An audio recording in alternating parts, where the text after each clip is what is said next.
உங்கள் வீடு தேடி வரும் அரசு. உங்களுடன் ஸ்டாலின். மதுரையில் போதைப் பொருள் விற்பனையை தடுக்க ஆன்டி ட்ரக் கிளப் என்ற பெயரில் வாட்ஸ்அப் குழு தொடங்கி அதன் மூலம் போலீசார் கண்காணித்து வருவதோடு அதில் வரும் புகாரின் அடிப்படையில் நடவடிக்கை எடுத்து வருகின்றனர். அதன்படி இந்த குழுவில் வந்த தகவலை தொடர்ந்து மதுரை விளாங்குடி ஃபாத்திமா கல்லூரி பேருந்து நிறுத்தம் அருகே போலீசார் காத்திருந்தனர். அப்போது கோவையிலிருந்து மதுரைக்கு வந்த பேருந்தில் இருந்து இறங்கிய 4 பேரை பிடித்து விசாரணை மேற்கொண்டனர். அதில் அவர்கள் காரைக்குடியைச் சேர்ந்த அண்ணாமலை, மேல அண்ணாத்தோப்பு பகுதியைச் சேர்ந்த இரட்டையர்களான ராமர், லட்சுமணன் மற்றும் ஆனையூர் பகுதியைச் சேர்ந்த சூரிய பிரகாஷ் ஆகியோர் என்பது தெரிய வந்தது. அவர்கள் கொண்டு வந்த பைகளில் சோதனை செய்த போது கஞ்சா மற்றும் 2 சிறிய கண்ணாடி பாட்டிலில் மெத்தபெட்டமைன் இருப்பது தெரிய வந்தது. இதையடுத்து 4 பேரையும் காவல் நிலையம் அழைத்து சென்று போலீசார் விசாரணையை தொடங்கிய போது பல தகவல்கள் அடுத்தடுத்து வெளியாகி தலை சுற்ற வைத்தது.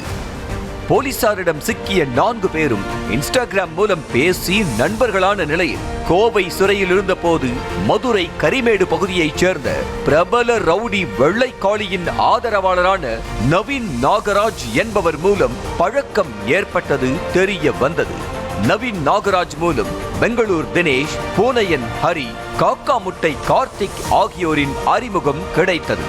இதனிடையே திமுக முன்னாள் மண்டல தலைவரான VK குருசாமியை பெங்களூருவில் வைத்து கொலை செய்ய முயன்ற வழக்கில் நவீன் நாகராஜை அம்மாநில போலீசார் கைது செய்து பெங்களூரு சிறையில் அடைத்தனர். இதனால் செல்போன் மூலம் பேச முடியாமல் இருந்து வந்த நவீன் நாகராஜ் இன்ஸ்டாகிராம் ID வைத்து பெங்களூர் தினேஷ் மூலமாக நண்பர்களுக்கு தொடர்பு கொண்டு கஞ்சா மற்றும் மெத்தபெட்டமைன் விற்பனை செய்து வந்தது அம்பலமானது. இதற்காக காரைக்குடியைச் சேர்ந்த அண்ணாமலையை வைத்து பெங்களூருவில் அலுவலகம் ஒன்றை தொடங்கிய நவீன் நாகராஜ் டேஞ்சர் பாய்ஸ் உள்ளிட்ட பல்வேறு இன்ஸ்டாகிராம் ID மூலம் மதுரை, ராமேஸ்வரம், தேனி, ராமநாதபுரம் உள்ளிட்ட மாவட்டங்களைச் சேர்ந்த இளைஞர்கள் மற்றும் மாணவர்களுக்கு போதைப் பொருட்கள் விற்பனை செய்து வந்தது விசாரணையில் தெரிய வந்தது. செல்போன்களில் சிம் கார்டு பயன்படுத்தினால் போலீசாரிடம் சிக்கி விடுவோம் என்ற அச்சத்தில் முன்னெச்சரிக்கையாக பொது இடங்களில் இலவசமாக கிடைக்கும் வைஃபை மூலம் மட்டும் இன்ஸ்டாகிராம் பயன்படுத்தி வந்த நிலையில் தற்போது கையும் களவுமாக சிக்கினர். மேலும் குறியீடுகள் மூலமாக கஞ்சா மற்றும் மெத்தபெட்டமைன் ஆகியவற்றின் புகைப்படங்களை அனுப்பி அதன் மூலம் விலை பேசி விற்பனை செய்து வந்ததும் அம்பலமாகி உள்ளது.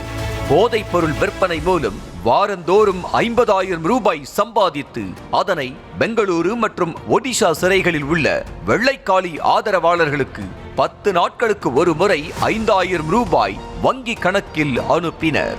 சிறையில் அனைத்து வசதிகளும் கிடைக்க பணம் அனுப்பி வந்ததும் தெரிய வந்தது. விசாரணைக்கு பின்னர் 4 பேரையும் கைது செய்த போலீசார் அவர்களிடமிருந்து சிம் கார்டு இல்லாத 6 செல்போன்கள், 1 ஐபேட், 25 கிலோ கஞ்சா, 10 கிராம் மெத்தபெட்டமைன் ஆகியவற்றை பறிமுதல் செய்தனர். மேலும் இந்த வழக்கில் தொடர்புடைய பெங்களூரு தினேஷ், பூனையன் ஹரி, காக்கா முட்டை கார்த்திக் ஆகியோரை கைது செய்ய போலீசார் நடவடிக்கை மேற்கொண்டு வருகின்றனர். சிறையில் இருந்தபடியே இன்ஸ்டாகிராம் மூலம் கஞ்சா மற்றும் மெத்தபெட்டமைன் விற்பனை செய்து அதன் மூலம் கிடைக்கும் பணத்தில் சிறையில் சொகுசு வாழ்க்கை வாழ்ந்து வரும் பிரபல ரவுடி வெள்ளைக்காளியின் ஆதரவாளர்கள் மீது உரிய நடவடிக்கை எடுக்க வேண்டும் என கோரிக்கை எழுந்துள்ளது. உங்கள் வீடு தேடி வரும் அரசு. உங்களுடன் ஸ்டாலின்.